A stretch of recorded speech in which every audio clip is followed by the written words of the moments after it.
I'm not a public speaker. First of all, thank you.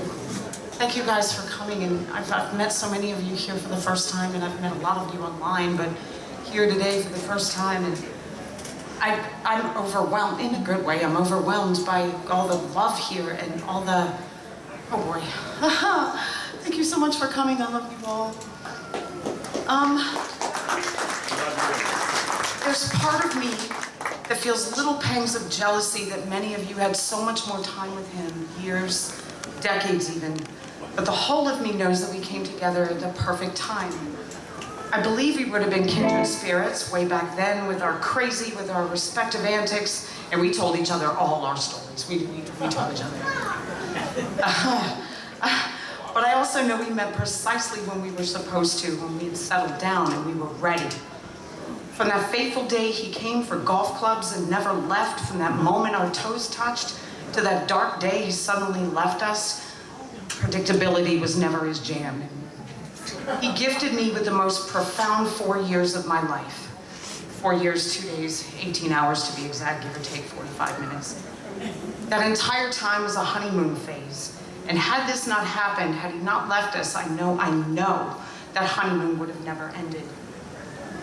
As devastating as it is that he's crossed over, I can't be angry or salty at God or the universe or life itself, because without Paul, I never would have known that honeymoon that never ends and those butterflies in my stomach that never died.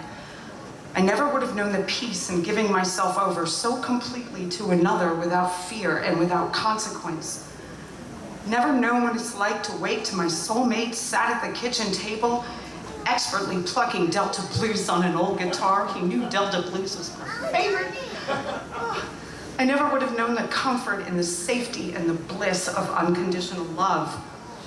Without Paul, I wouldn't have known a mind so fascinating, so intoxicating, that would lay beside me in the dark, contemplating life's mysteries and then laughing at the absurdity of it all. Without Paul, I never would have known the feel of his hand on my hand on the stick shift as I drove down the road, or the amusing comfort of his silly snore after falling asleep during any one of my horror flicks. I'd have never known the sound and the feel of somehow, against his advice, hitting the perfect shot with a persimmon 3-wood out of a semi-rough. I would have never had the his and hers holes in our kitchen window from golf shots gone awry, but they were both great shots, and I'm never gonna get those windows repaired. I never would have known being beaten to Google when posing such obscure, ridiculously absurd questions.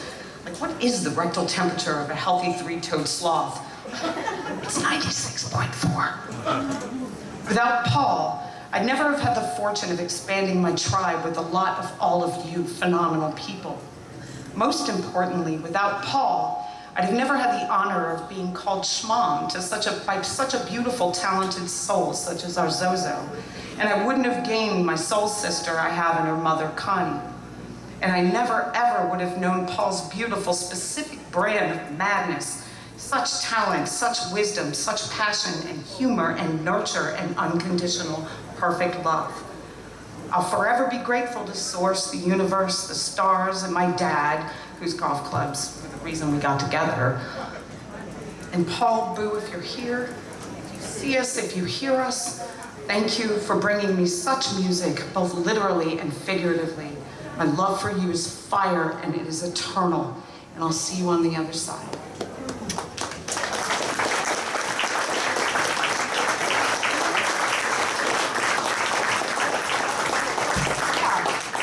Song is a song by an artist, Lassa de Sala, who has since passed, years since passed, that I discovered last year. So and I just jumped on her. And I introduced her to Paul. He loved her too, but there was a day after he passed that I was standing in my kitchen and I had Alexa and I made Kat listen to this song, and we both stood there wide-eyed about how perfect it was. And thank you guys, because they immediately set upon learning this, and it's gonna be an emotional one for me. Oh, thank you so much, guys. I love you.